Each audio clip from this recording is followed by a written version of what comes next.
سێبەری قەلەبەرد لەسەر ئەڵمانە و تاڵە سوار.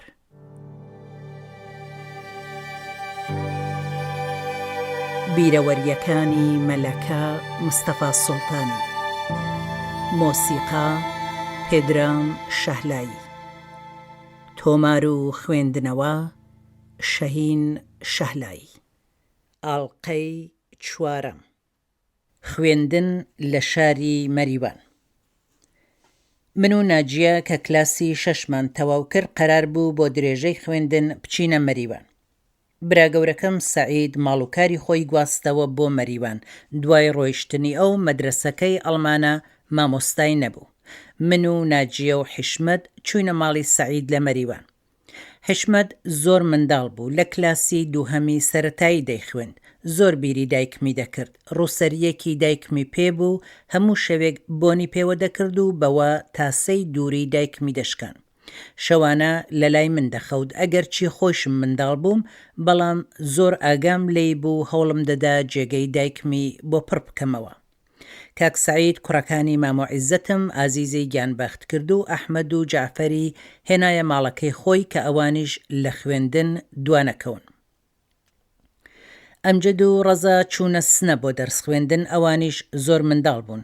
ڕەزا 8 ساڵی تەمەن بوو کە بۆ خوێندن چووە سنە و لە دایک و باوک دابڕە. سەرەتای خوێندن لە مەریوان بۆ من سەخت بوو. ناجیە چەند جارێک پێشتر بۆ خوێندن چووبووە مەریوان و لەگەڵ دایە کاڵێ لە ماڵی محەممەدی برام بوون. بۆ ئەو خوێندن لە شار تازە نەبوو، تا ڕادێک لەگەڵ مەدرسەی ناوشار ئاشنا بوو، منداڵەکانی کلاسەکەی دەناسی. بۆ من بەڵام هەموو شتێک نامۆ و غەریب بوو. ئەو کات لە مەریوان هەموو کەس نەیان دەزانی کە لە ناوچەکەی خۆیان دێیەک هەیە بە ناوی ئەڵمانە. جاریوا بوو دایانپرسی ئێوە خەڵکی کوێن؟ دەمانکوت لە ئەڵمانەوە هاتووین. تاوێک ڕادەمان و لێمان ورد دەبوونەوە. هەستمان بە شک و گومانیان دەکرد، بەڵام تێنەدەگەیشتین بۆ پێیان سەیرە.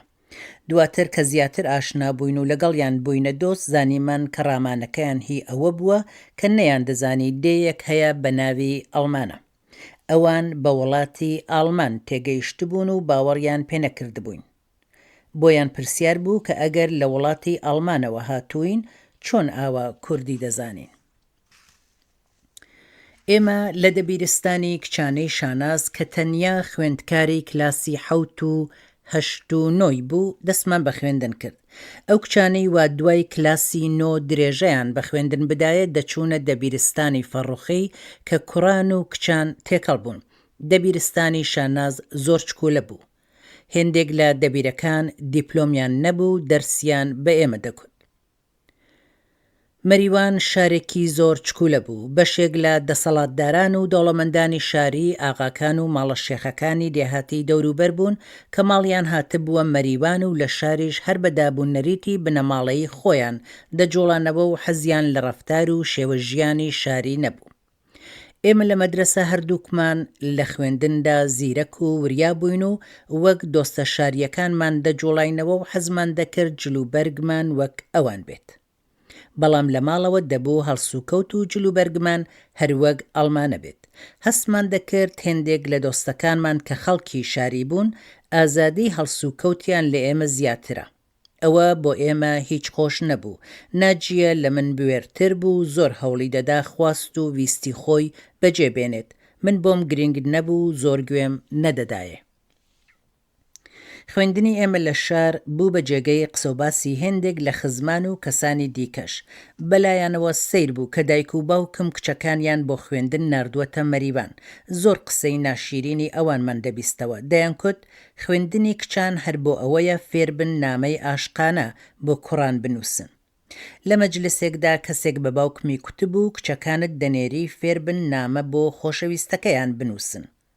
باوکم لە جوابدا پێی کوتبوو کچەکانی من دەتوانن قسەی دڵی خۆیان بە هەر کەسێک کە پێیان خۆش بێت بگەێنن، بەڵام کچەکانی ئێوە دەبێت چەند کەس ڕاستبێرن. ئەوەندەی وا لە بیرم بێت ئەو کات جگە لە ئێمە کچی دیکە لە ئاواییەکانەوە نەهاتبوونە شار بۆ خوێندن. بەم بۆنەوە زۆر جار تەوسوتە شەرمان دەبیست. ئێمە سەرجەم 5 منداڵ بووین کە لە ماڵی سەعیدی برام دەمان خوێند. بۆ خۆشیان 3 سەرخێزان بوون. سەعید ستارەخانمی براژنم و وریای کوڕیان، کچێکیش بە ناوی پرشنگ کاری بۆ دەکردن. بە تێگڕا لەو ماڵەدا 9 کەس دەژیاین و ئیمکاناتی ژیانیش زۆر نەبوو. ئەرکێکی زۆرمان لەسەر ژیان و گوزەرانی ئەوەندانا بوو. هەرچی لە دەستیان دەهات بۆ ئەوەی ئێمە درێژە بە خوێندن بدەین بۆمانیان کرد.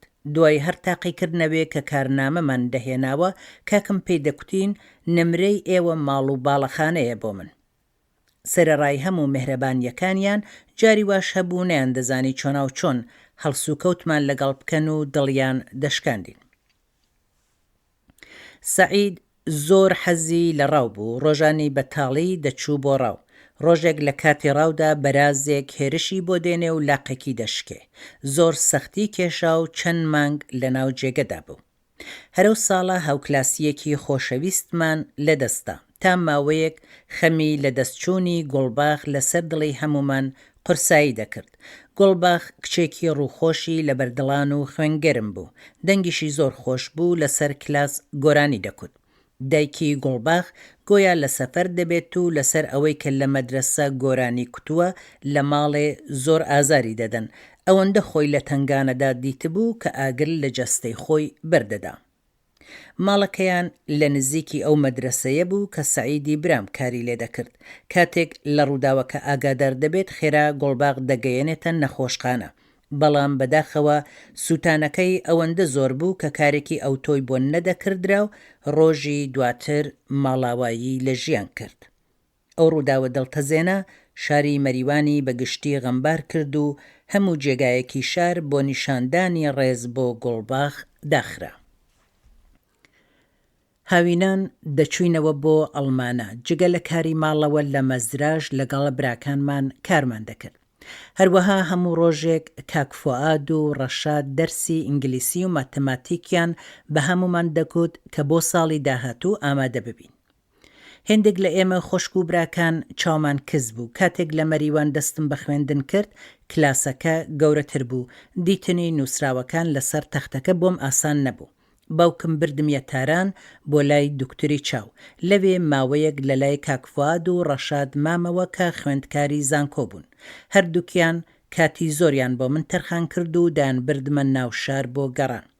هێندێک شتم یەکەم جار لەوێ دیت. سینەما، سیرک، فڕۆکە و فڕۆکەخانە.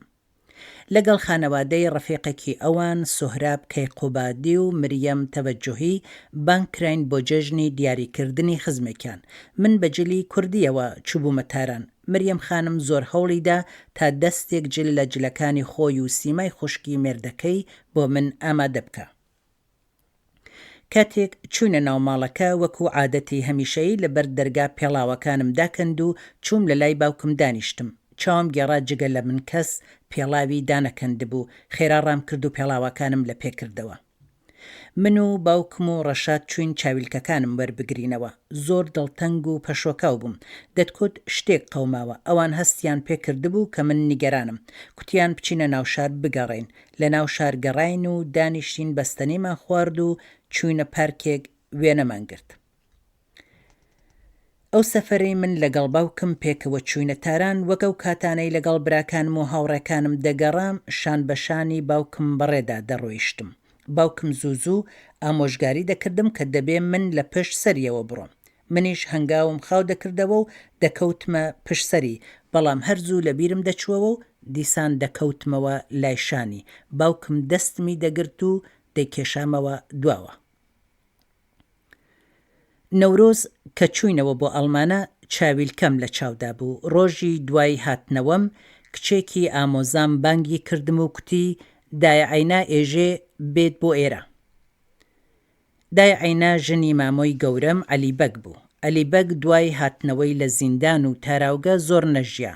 3 کچ و کوڕێکیان بوو. لەبەر ئەوەی کە دایە عەینا ژنی مامی گەورەم بوو زۆر ڕێزمان دەگرت. پێشەوەی پچمە لای ڕەشادی برام دەستی کرد بە شۆخی کردن و کوتی دەزانم بۆچی بانگت دەکا. تێنەگەیشتم مەبەستی چییە کە چوومە لای دایە عەینا زۆر بە توندی کوتی ئەو چاویلکانە چییە بە چاوتەوە؟ کوتم چاوم کزە و دوکتر بۆی نووسیوم.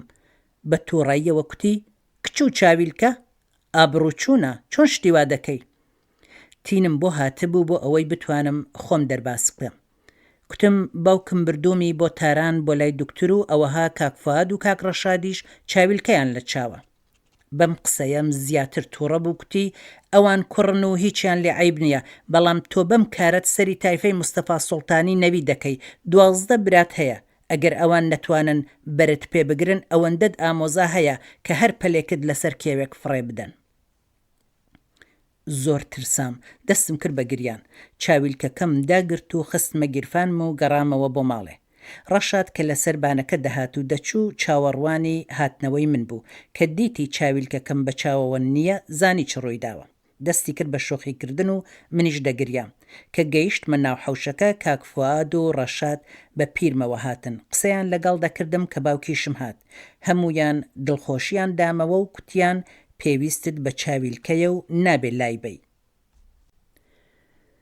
ساڵی 1351 هەتاوی واتە 1972 زاینی حوسێنی برام بەجێی سەربازی وەک دەبیری ماتماتیک لە مەریوان دەستی بەکار کرد حوسێن کە لەگەڵ ئێمە دەژیا ماڵێکی گەورەترمان بەکرێگرت هاتنەوەی ئەو کاردانەوەیەکی زۆر باشی هەبوو لەسەر ژیانی هەمومان بۆ خۆی ئینسانێکی تێگەیشت و سیاسی بەهەست و بەدەربەست بوو پەیوەندیەکی باشی هەبوو لەگەڵمان و زۆر نزیک و تێکەڵ بووین بەڕاشکاوی ڕاوبۆچوونی خۆمان بەرامبەر بە هەر شتێکی کە پێمان خۆش بووایە دەردەبڕی و ئەویش گوێبیستی قسەکانمان دەبوو هاتنەوەی حوسێن بۆ مەریوان تەنیا هەر بۆ ئێمە قازانجی نەبوو بەڵکو بووە هۆی ئاڵوگۆڕێکی زۆر گەورە لە سیستمی فێرکردن و بارهێنانی شاری مەریواندا جۆرێکی تر دنیا دیتن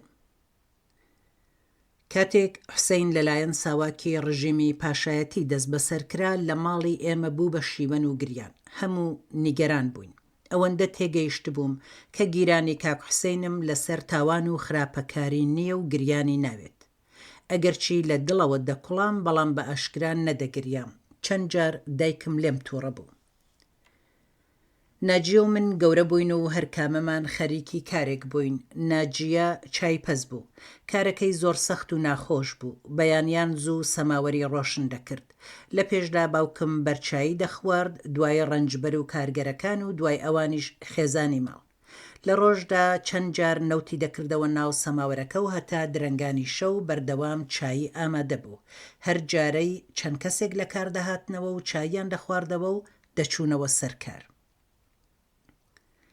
هاوینی ساڵی 1350 هەتاوی واتە 1970 زاینی ڕۆژێک پاچکەی سەماوەرەکە شکا بوو ناجیە بەردێکی لە ژێری دانا بوو هێشتا ئاوەکە نەهات بووە کۆڵ کە سەماوەر وەرگەڕا و ئاوەکە ڕژا و باڵێکی ناجیە کەمێک سووتە باوکم بەوە تووڕە بوو کوتی نابێت ئیتر کچان چای دەم بکەن پاشان ڕووی لە ماجید کرد و کوتی لەمە دووە تۆ دەبێت چای پەز بیت ماجید بە زەحمەتی زۆر ئەو شەوە نیوە و ناتەوە و چاییدا بە هەمووان بەڵام هەموو عادەتیان کردبوو بە چایە جوان و خاوێن و گەرمەکانی ناجیە و بۆیە هەر بۆڵەیان دەهات ئەو شەوە ماجید زۆر لە من پاڕاوە کە سبەی من چای پەزی بکەم منیش بەڵێنیم پێدا و کتم باشە بەیانی زوو چایم وەسەر ناو هەموو شتێک بەباشی بەرەو پێش دەچوو تا دەوروبەری سعات 9 کە هێشتا نانەواکە و ڕەشاد و حوسێن بەرچاییان نەخوارد بوو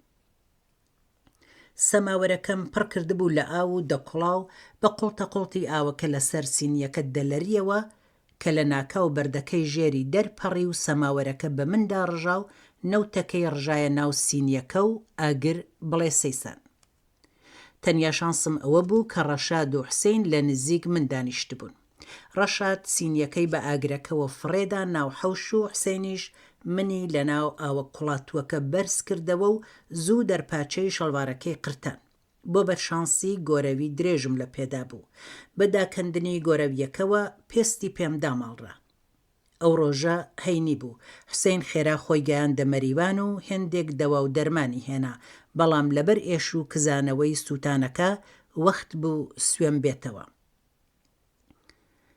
ڕۆژی دوایی منیان بردە مەریوان ئەو کاتە ئەڵمانە هێشتا جادەی ماشینی نەبوو. بە سواری ئەسپ تا بیەکەڕە دەچوین و لەوێوە بە ماشین دەچوین بۆ مەریوان.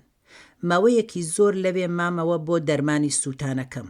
ئەو ماوەیە بەنۆبە براکانم و ناجیە لەلام دەبوون. ئەگەرچی سوتانەکە ئازاری زۆر بوو، بەڵام پێکەوە بوونەکە بە تایبەت کاتێک کاک فواد و ئەمین لەلام دەمانەوە ئێجگار خۆش و بەنرخ بوو. وردە وردە لەسەر هەموو شتێک وەک پەیوەندیەکانی ماڵەوە، کۆمەڵگا، شار و دێ، ژیانی خەڵک، فەقیری و بێبەشی زۆرینەی جەماوەر و سەروەت و سامانی بێ ئەژماری کەمینەیەک دەبوونە بابەتی باس و گفتوگۆ. دەتوانم بڵێم ئەو دەورەیە زۆر کاری کردە سەر بیر و ڕوانگەی من. هەموو ڕۆژێ جارێک منیان دەبردە نەخۆشخانە بۆ دەرمانکردن و پێچانەوەی برینەکە و ئیتر باقی کاتەکە بە قسە و باس و خوێندنەوە دەگوزرا. زۆر جار ئەتا ڕستەمی دەهات و بە ماشینی خۆیان دەیبردینە نەخۆشخانە.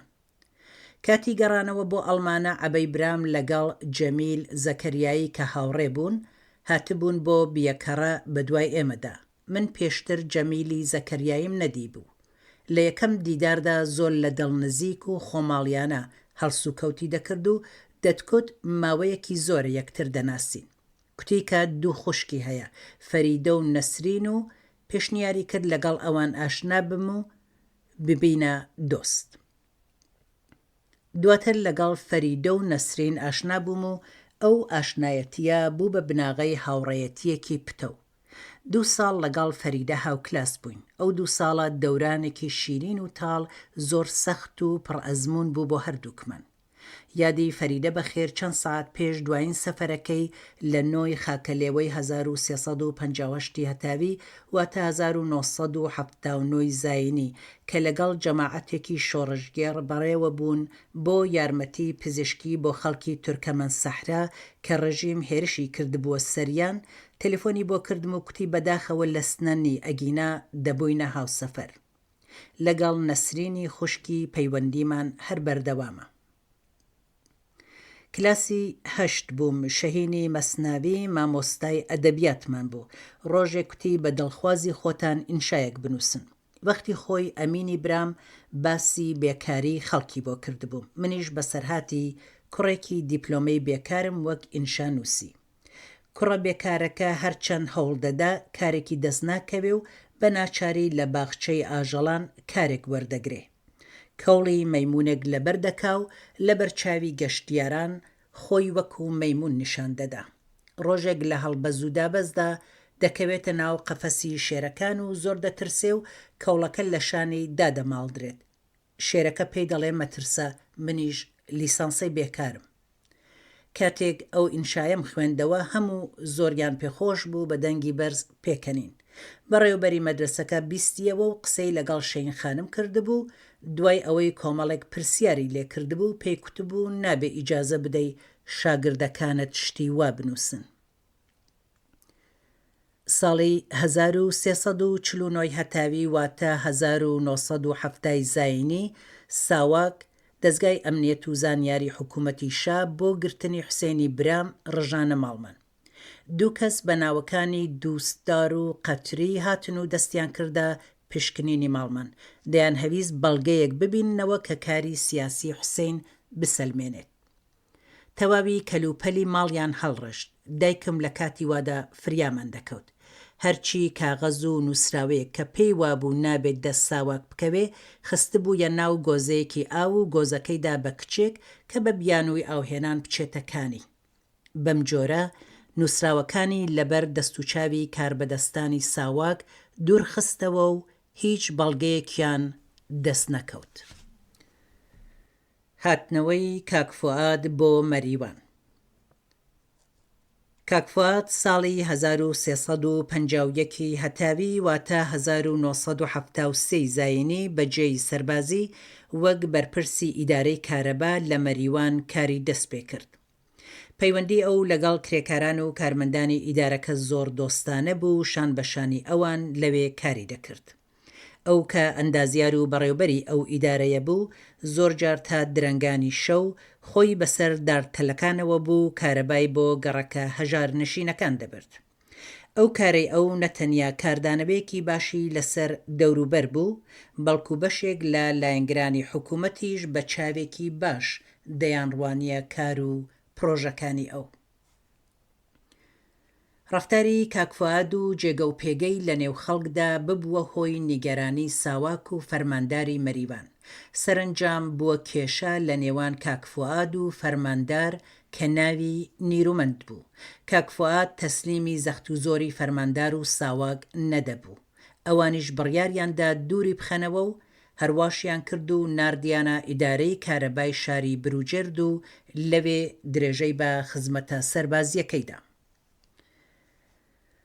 ئەو سەردەمە لە مەریوان بیرروباوەڕی چەپ و شۆڕژگێڕانە لە نێو لاواندا خەریک بوو پەرەی دەگرت. کۆمەڵێک لەو گەنجانە مامۆستای خوێنگەکانی مەریوان و ئاواییەکان بوون کە بەدڵ خەریکی خزمەت بوون و پەیوەندیەکی باشیان لەگەڵ خەڵکی هەژار و دەستەنگی شار و دێهات هەبوو. ئەوان سەرەڕای ئەوەی کە زۆر گەنج بوون ببوونە خۆشەویستی خەڵکی ناوچەکە. لەو سەردەمەدا شۆڕشی هەقوازانەی کوردستانی عێراق بڵێسەی سند بوو. هاتن و چوون و پەیوەندی خەڵکی باشوور لەگەڵ چالاکانی سیاسی و چەپی مەریوان زیادی کردبوو. لە مەریوان ئەم بارودۆخە لەبار بوو بۆ باس و دیالۆگ لەسەر مەسەلەی کورد. پەیوەندیەکی زۆر لە نێوان ڕووناکبیرانی هەردوو لا پێکات بوو. دەستێوەردانی ڕژیمی شاو زلهێزەکان لەو شۆڕشەدا و گوێڕایەڵبوونی ڕێبەری شۆڕش بۆ ئەوان شک و گومانی بۆ چالاکانی سیاسی و چەپ دروست کردبوو. کاک فواد لەو هەلومەرجەدا لەسەر ئەو بابەتان نووسراوەیەکی بەناوی پیلانێکی تازە دژ بە گەلی کورد واتە تەوتئەیە جەدید عەلەیهی خەڵقی کورد نووسی و بڵاوی کردەوە. لە ڕۆژانی دەسەڵاتی بەرینی ساواکدا نووسراوەکە دەست بە دەست دەگەڕا و زۆر کەس خوێندیانەوە. ئەو شۆڕشە بە پیلانی نێودەوڵەتی لە پەیمانی ساڵی 1354 هەتاوی واتە 1975 زاینی ئەلجەزایر تێکشکا. بوونی کەسانی سیاسی خۆشناو وەک کاک فواد، حوسێن عەتا ڕوستەمی، فاتحی شێخولئیسلامی و زۆر کەسی دیکە گۆڕانێکی لە ناو شاردا پێکهێنا بوو. خەباتی جوتیاران لە دژی ئاغا و مەڵکدارەکان و ڕژیمی پاشایەتی خەریک بوو گەشەی دەکرد. لە ناوچەی مەریوان لە چەند شوێن جوڵانەوەی جوتیاری سەری هەڵدا بوو. بەرپابوونی ئەو بزوتنەوەیە و تێکۆشان و چالاکی کەسانی ناوبرا و هەلومەرجێکی لەباری بۆ کار و هەڵسوڕانی سیاسی لە ناوچەکەدا پێکهێنا بوو. دوای سەردەمێکی درێژ کە دەسەڵات هەموو دەنگێکی ئازادی خوازانەی کپ کردبوو، کوردستان و بەتایبەت شارودێهاتی سەرسنوور ببوونە مەیدانی ڕەمبازێنی هێزی چەکداری حکوومەت و ساواک. ئێستایتر لەو ناوچەیە هێزێک لە قوڵایی کۆمەڵگاوە خەریک بوو پێک بێت. پشکۆی ئومێد و هێز و بڕوا بەخۆ خەریک بوو دەگەشایەوە. ئەو بزوتنەوەیە سیمایەکی دیکەی بە مەریوان بەخشی بوو، سیمایەکی جیاواز لە ناوچەکانی دیکە. مەیل بە کار و تێکۆشانی سیاسی زۆر پەرەی گرت بوو. لە کۆڕ و کۆمەڵی گەنجەکان و تێکۆشەرانی سیاسیدا شێعر و چیرۆک و پەخشانی مەلا ئاوارە، سەلاحی موحتەدی، سوارە ئیلخانیزادە و فاتحی شێخولئیسلامی دەخوێندرانەوە و دەست بەدەست دەگەڕان. ئەو گەنجانەی وا لەو سەردەمەدا و لە جەنگەی ئەو بزوتنەوەیەدا پەروەردەبوون، دواتر هەر کامەیان ببوونە بڕبڕەی پشتی گۆڕانکاریە بنەڕەتیەکانی پێش و پاش ڕاپەڕینی جەماوەری و دواتریش بوونە کۆڵەکەیەکی قایمی بزوتنەوەی شۆڕژگێڕانەی کوردستان. ئەو خەباتکارانە دوای شۆڕشی 1357 هەتاوی واتە 1979 زاینی لە یەکێتی کرێکارانی بێکاری مەریوان، یەکێتی جوتیاران، یەکێتی ژنان، ناوەندی خوێندکاران و جەمعیەتەکان و کۆڕ و ڕێکخراوەکانی دیکە لە دەوری یەک کۆبوونەوە. لە کەش و هەوایەکی وادا دەرسم دەخوێند و لەگەڵ سیاسەت و خەباتی سیاسی و ڕێبازی کۆمەڵە ئاشنا دەبووم. ئەو سەردەمە کۆمەڵە هەڵسوڕانی ئاشکرای نەبوو، تەنیا وەک ڕێباز و بیرروبۆچوون دەمانناسی. ڕێبازی کۆمەڵە ئەوە بوو کە هەرچی زیاتر لە ژیانی کرێکار و هەژار نزیک بینەوە و دەرد و ڕەنجی ئەوان بناسین و یارمەتی دەربین بۆ ئەوەی ئەوان زۆرتر لە ماف و بەرژەوەندی خۆیان ئاگادار بن. بە بووەچوونێکی وا چالاکانی کۆمەڵە تێدەکۆشان هەرچی زیاتر لە خەڵک نزیک ببنەوە. هەر بەم هۆیەوە بوو کە منیش ویستم ببمە مامۆستا تا ئەو دەرفەتە بەکاربێنم بۆ تێکەڵبوون لەگەڵ خەڵک و هەروەها بۆ پاراستنی کاری نهێنی خۆم و هاوڕێیانم لە چاودێرانی ساواک و ڕژیم.